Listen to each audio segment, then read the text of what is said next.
그래서 그렇죠. 이미 지금 단독 명의로 샀는데 네. 요걸 어떻게 공동 명의로 바꾸면 안 되나 이제 이런 걸 또 네. 고민을 하시는 분들이 있을 것 같아요. 미안하지만 늦었다. 아, 늦었다. 왜냐하면 지금이 세금 파트라서 어렵잖아요. 사실 잘 모르시는 분들이 들으면. 그래서 여러분들은 뭐만 기억하면 되냐면 그냥 여러분들이 야 이렇게 하면 세금 줄 것 같은데 그거 다 99%안 돼. 왜냐하면 우리 선배들이 다 해먹었어.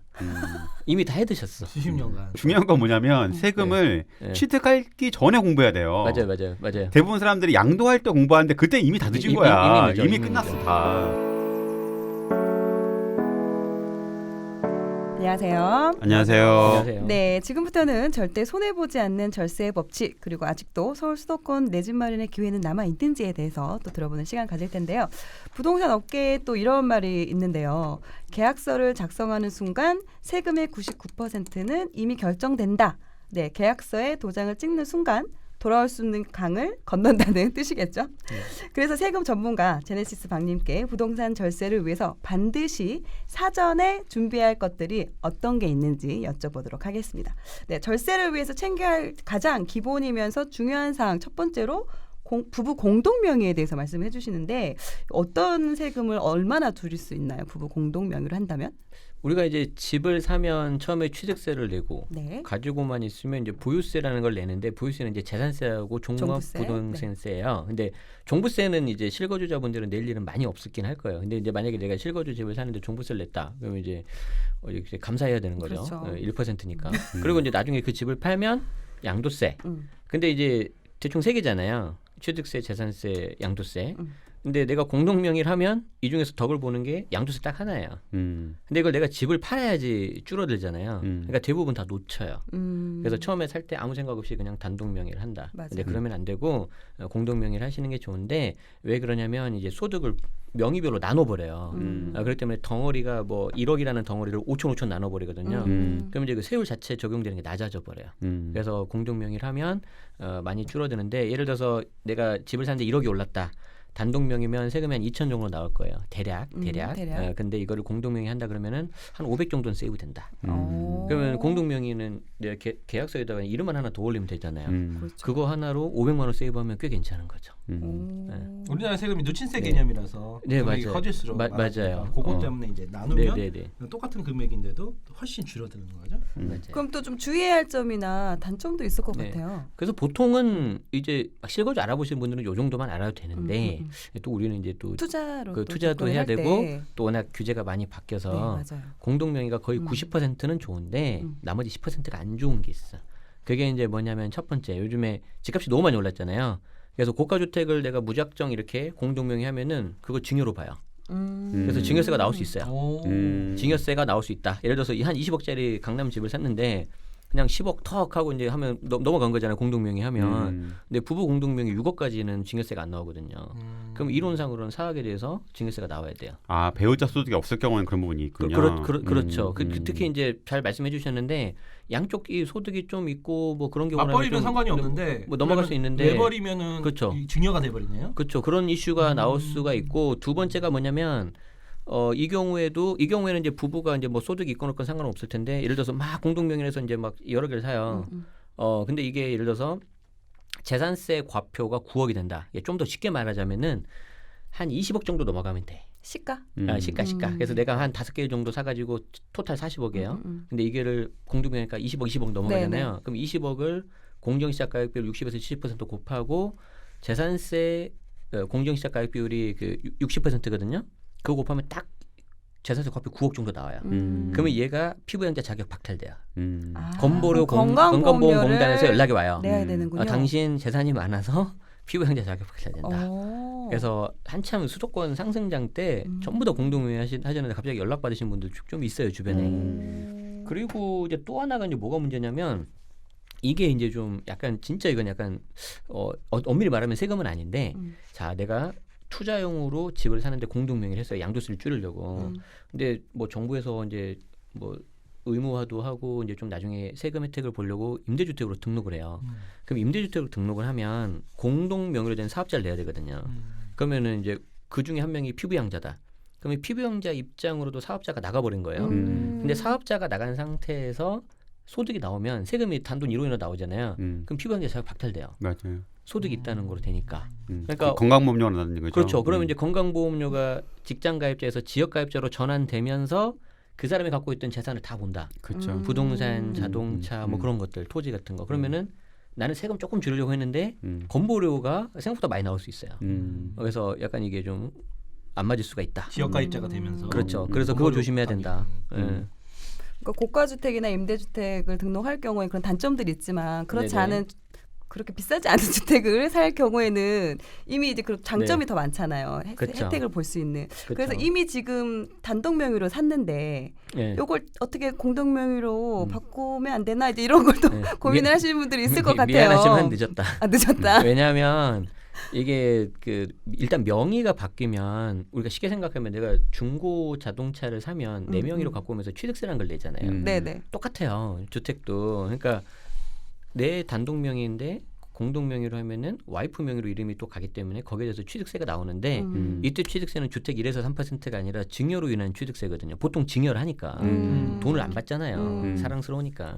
그러면 이제 그게 4% 나와요. 4%. 그래서 5억짜리를 공동 5대5로 하면은 2억 5천이죠. 네. 그럼 2억 5천에 4%니까 1,000만 원이죠. 근데 아까 양도세가 예를 들어서 1억 올랐어. 그러면 줄어드는 게 500만 원이야. 할 필요 있어 없다? 또 없다. 손해네요. 그런데 반대로 역으로 하면 어떻게 돼요? 아 이거는 꽤 오를 거야. 꽤 올라서 양도세 절감이 그 이상으로 훨씬 이상이 오를 될 거야. 거야? 그럼 베팅 들어가야죠. 단 이때는 조심해야 되는 게 5년은 갖고 있는다. 왜냐하면 이제 배우자 이월 과세라는 게 있어서 당초 취득가로 가버려 5년 안에 팔아버리면 왜 더 쉽게 말하면 내가 배우자 이름을 그냥 빌려서 원쿠션 때린다는 거예요. 그러니까 배우자나 가족한테 증여를 하게 되면은 5년은 갖고 있는다. 그래서 5년 버틸 자신 있고 오를 것이 거의 확실시 되고 확실히 그러면은 양도세 절감액이 크다면 그때는 바꿔도 돼요. 5년 추가됐죠, 그게. 예, 5년은 원래 있었어요. 원래 원래 있었어요. 있어요. 원래 있었는데 이제 뭐가 추가됐냐면은 네. 원래 분양권하고 입주권이 없었어요. 아. 주택만 했었어요. 근데 분양권 입주권도 들어가 버렸어요. 그래서 오. 그거 되기 전에는 분양권 입주권을 그렇게 원쿠션 때려서 바로 팔아버려. 맞아요. 그럼 양도 차익이 없어. 그런 분이 많았어요. 예. 근데 이제 그거는 이제 좀 너무한 거 아니냐. 그래서 이제 개정을 했죠. 아시는 분들은 이미 했겠네요. 그래서 저희 월드 팟캐스트에도 박나선 나오셔가지고 맞아요. 처음에 그 얘기 하셨어요. 예전에. 네, 했었고 네. 사실은 왜냐하면 증여를 하게 되면은 취득가액이 맞아요. 올라가거든요. 맞아요. 왜 같이 있는 안 몰라. 그래서 지금이 세금 파트라서 어렵잖아요. 사실 잘 모르시는 분들이 들으면 그래서 여러분들은 뭐만 기억하면 되냐면 그냥 여러분들이 야 이렇게 하면 세금 줄 것 같은데 그거 다 99%안 돼. 왜냐하면 우리 선배들이 다 해먹었어. 이미 다 해드셨어. 수십 년간. 예, 국세청도 노련해졌어요. 그래서 지금. 이제 그걸 다 막았거든요. 그래서 내가 생각했다면은 우리 선배님들도 해 드셨고 이미 했으니까 정부에서 막았을 가능성이 99%다. 그래서 안 된다라고 생각하시면 돼요. 그런 얘기를 들었어도 다시 확인을 해볼 필요가 있네요. 물론 확인해. 당연히 바뀌었을 수도 있으니까. 세무사 상담 받으시는 게 좋죠. 무조건 받아야 돼. 무조건 받아야 돼. 무조건 받아야 돼. 그 중요한 건 뭐냐면 세금을 네. 취득하기 전에 공부해야 돼요. 맞아요. 대부분 사람들이 양도할 때 공부하는데 그때 이미 다 늦은 거야. 늦죠, 이미 이미 끝났어 늦죠. 다. 이미 그래서는 늦어요. 취득하기 전에 이제 해놔야지 본인이 네. 명의도 좀 바꿔놓고 좀 그런 게 맞아요. 있는데 그걸 상담을 안 받고 그냥 혼자서 본인이 뭐 몇십만 원 아깝다고 이렇게 하다 보니까 맞아요. 이제 많이 이제 손해를 많이 보더라고요. 보통 사실은. 또 그냥 한 채거나 한두 채 정도는 세금 그렇게 생각 안 하고 네. 하는 경우가 많거든요. 근데 실거주에서도 사실 그렇게 해가지고 이제 되게 약간 되게 애매한 분들 되게 많아요. 사실은 실거주에서도. 반드시 꼭 사전에 상담 받으시는 게 좋아요. 네.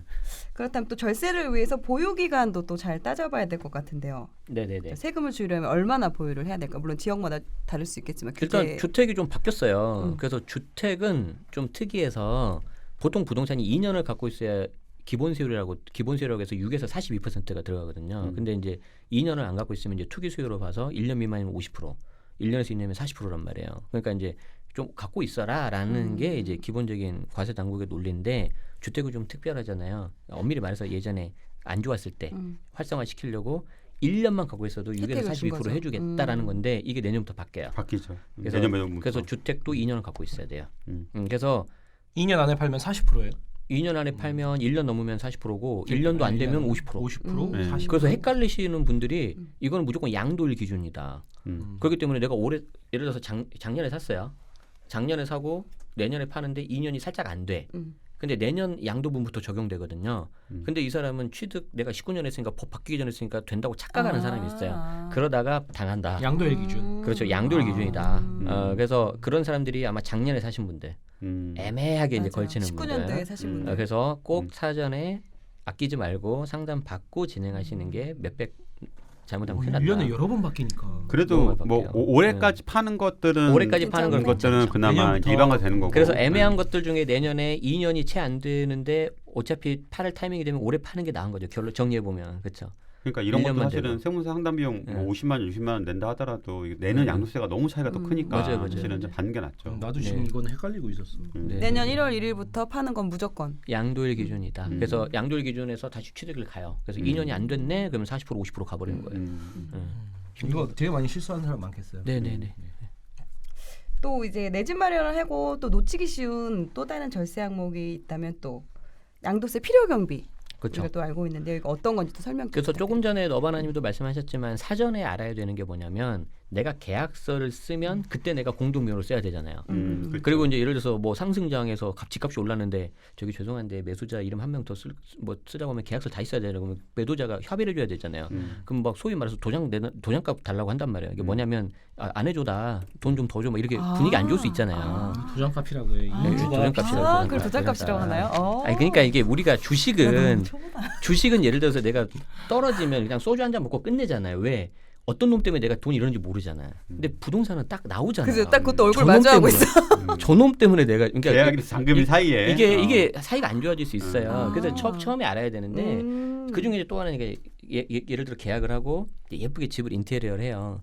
그런데 이제 그때 인테리어가 이제 필요 경비라는 게 있는데 양도세를 줄일 수 있는 거는 아까 말한 보유기간 기본세율 가는 거 하고 그 다음에 줄일 수 있는 게 필요 경비밖에 없어요. 현실적으로. 근데 이 필요 경비가 우리는 입장에서는 내 돈 들어간 거 다 해주면 좋겠는데 법에서는 딱 정해져 있다는 거죠. 그렇죠. 그래서 정해지는 항목만 필요 경비 인정이 되고 그거에 따 그게 양도 차익을 줄여주는 역할을 해요.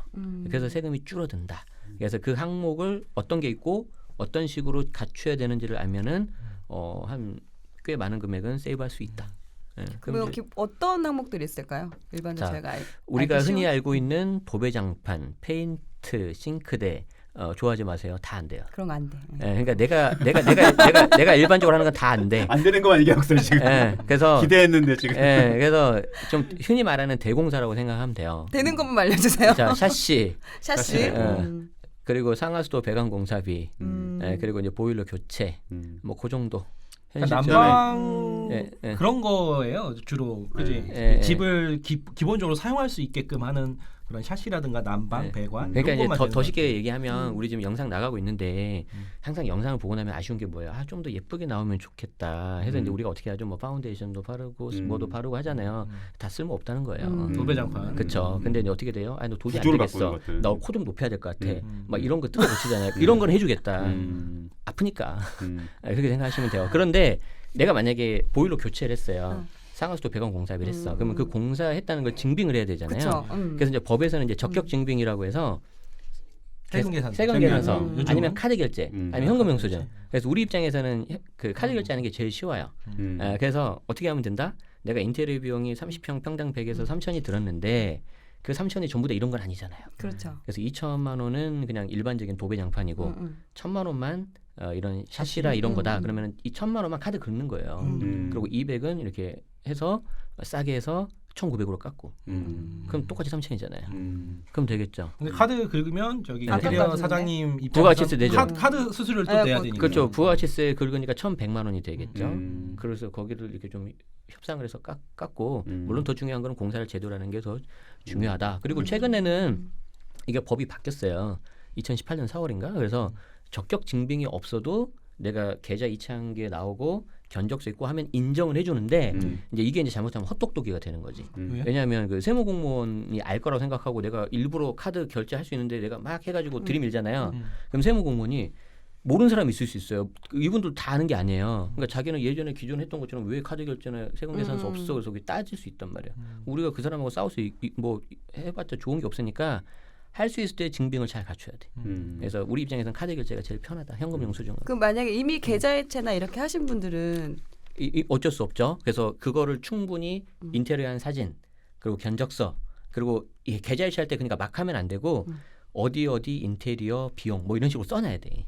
아니 네. 그거 사실은 네. 근데 세무분들한테 중요한 거는 네. 그 법 조항이 뭔지를 네. 알려주면 네. 거기도 갖고 있어요. 갖고 있기 맞아요. 때문에 그 맞아요. 제임스 박님 블로그 같은 데 가면은 다 있어요. 보면 그 법 음. 조항이 네, 네.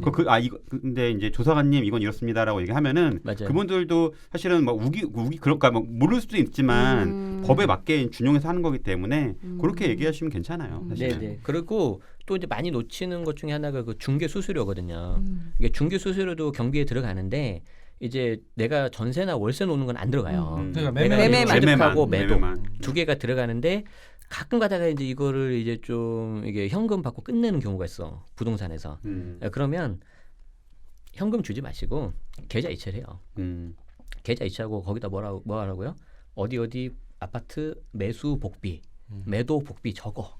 그리고 그거 이체증 출력해서 그냥 드려. 제출하면 돼요. 그럼 인정해줘요.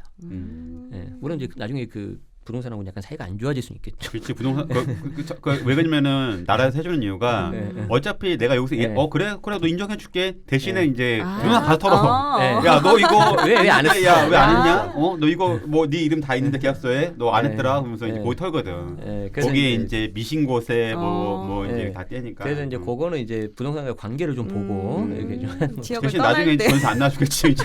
내가 매도 치니까 상관없구나. 근데 매도 치고 지역 떠나니까. 예. 그렇군요. 네, 알겠습니다. 또 이제 네 가지 그 절세 법칙 알려주셨고 또 마지막으로 네. 절세는 물론 내 집 마련과 또 자산 증식까지 세 마리의 토끼를 한 번에 잡을 수 있는 전략이 네네. 있다고 하셨는데 어떤 게 있나요?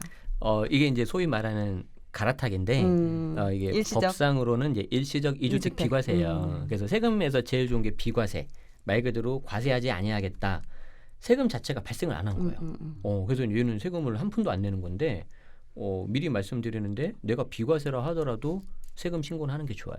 왜냐하면 내가 실수할 수 있거든요. 나는 비과세인데 과세 당국은 아니야. 너 비과세 아니야. 그러면은 세금을 내가 내야 되는데 그래도 내가 간편 신고라도 하면 홈택스에 이제 간편 신고라는 게 있어요. 말 그대로 간단하게. 그러면은 설령 내가 비과세가 아니더라도 나는 신고를 했잖아요. 그래서 무신고 가산세가 20%가 나오는데 그걸 내가 안 내. 그렇기 때문에 하시는 게 좋고요. 비과세여도 그러니까 1세대 1주택 비과세, 일시적주택 비과세 하더라도 간편 신고를 하시는 게 좋아요. 그래서 그 경우에 좀 복잡한 특히 일시적주택 비과세는요 세무사한테 맡기는 경우도 있어요. 이걸 그냥 내 거 대신 간편 신고해 주세요라고. 그러면은 수수료 아까 몇십만 원 내더라도 그게 훨씬 낫다. 그래서 이제 좀 들어가 보면 이제 갈아타기 전략인데 내가 이제 1번에서 2번 집으로 가고 2번 집에서 이제 3번 집으로 계속 갈아타는 거라고 생각을 해봅시다. 네네네. 더 구체적으로 이렇게 네. 생각을 해봐요. 잠실에 있는 네. 리센츠나 엘스라고 생각해요. 리센츠가 좋아. 좋겠다. 리센츠. 네네. 리센츠 내가 한 17평 거기 한 10억 넘죠 지금. 10억이요. 10억이죠. 환장하겠는데 일단 17평에서 시작을 합시다. 20대, 네, 30대부터. 거기서 살다가 내가 17평 살아보니까 결혼해야 돼. 20평대로 갈아타는 거예요. 그럼 내가 집 하나 있었죠. 네. 하나 있는 상태에서 내가 이걸 갈아타버려요. 그럼 내가 세금 낸다 안 된다? 안 내는 거예요. 이제 1세대 1주택 비과세로. 근데 갈아탈 때 어떻게 갈아타냐면 내가 먼저 산 집을 1번이라고 하고 나중 집을 2번이라고 할게요. 네. 1번 집을 사고 나서 반드시 1년이 지나서 2번을 사야 돼. 그게 이제 취득일 기준인데 여기서 취득일은 계약서를 쓴 계약일이 아니고 잔금일이다. 잔금일 기준. 이미 나는 이제 여러 번 생각하고 좀 다른 게 나는 이미 계약을 한 순간 내 집이라고 생각하지만 세법상 그렇게 안 본다는 거예요. 그렇죠. 좀 어려운 말로 이제 소유권이 확실히 이전될 때. 서류상 정확하게. 그래서 잔금일 또는 등기 접수 일정 빠른 날인데 그 날을 1년을 좀 텀을 갖추셔야 돼요. 그래서 1번 집을 사고 2번 집을 산다. 자 그리고 나서 1번 집은 무조건 2년 보유 또는 거주를 해야 돼요.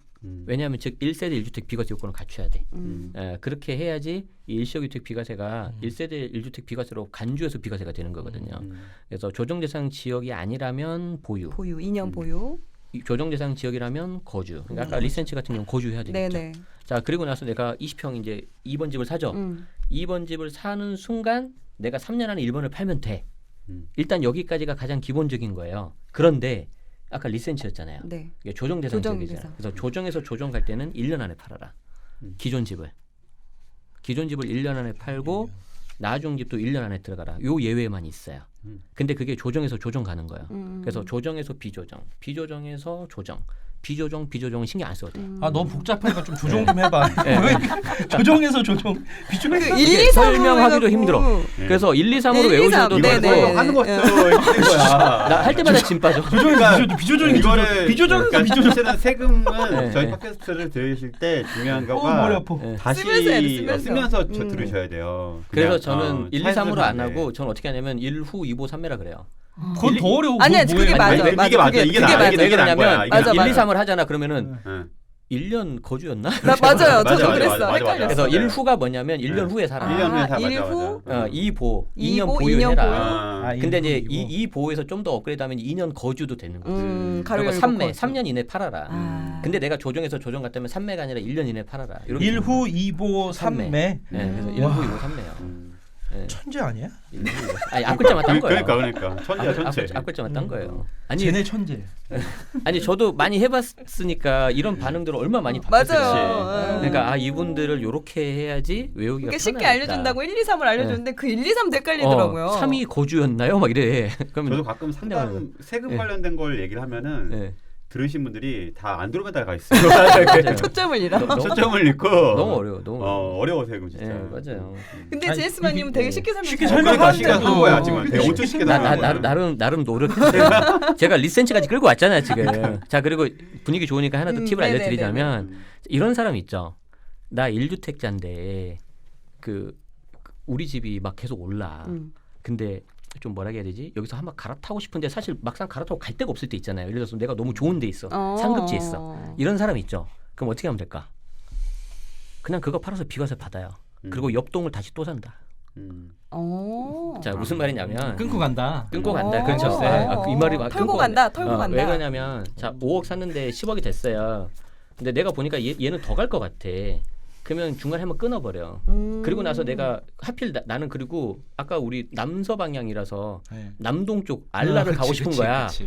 그러면 내가 돈 조금 더 주고 얘 비과세 받아버리고 알라로 뭐 10억 5천에 딱 취득가 하잖아요. 그럼 그때부터 이제 취득가 시작인 거예요. 그러면 나중에 얘가 15억 됐을 때 나는 5억에서 15억 10억이 아니라 10억 5천에서 15억에서 요만큼만 내면 되잖아요. 그러니까요. 우리도 화장실에서 계속 할 수는 없잖아. 그냥 한번 끊고 가고. 그렇죠. 이렇게. 한번 이렇게. 특히 조정 지역 같은 경우는 그 네네. 방법이 더 그렇게 가야지. 활용하기가 그렇게 가야죠. 좋겠네요. 네, 그래 가야 돼요. 복잡하게 그래서 계산할 필요 이미 없이. 인프라 다 누리고 싶은데 한번 하고 싶을 때 써먹으시면 됩니다. 또 이제 책에 보면 서울 및 수도권의 집을 사려는 분들에게 해주고 싶은 조언 3가지가 있다. 첫 번째는 이제 소탐 대실하지 마라 제발. 그리고 이제 두 번째가 뭐냐면 초지일관인데 저는 이제 제일 안 좋은 케이스가 이거 같아요. 청약만 계속 넣어. 청약을 전략적으로 하면 좋은데 청약 가점이 만점이 몇 점인지도 모르고 자기 점수도 몇 점인지 모르고 막 넣어요. 그리고 마지막으로는 제가 이제 책에도 썼는데 일자리, 한강, 특히 경부고속도로 보라고 말씀드렸는데.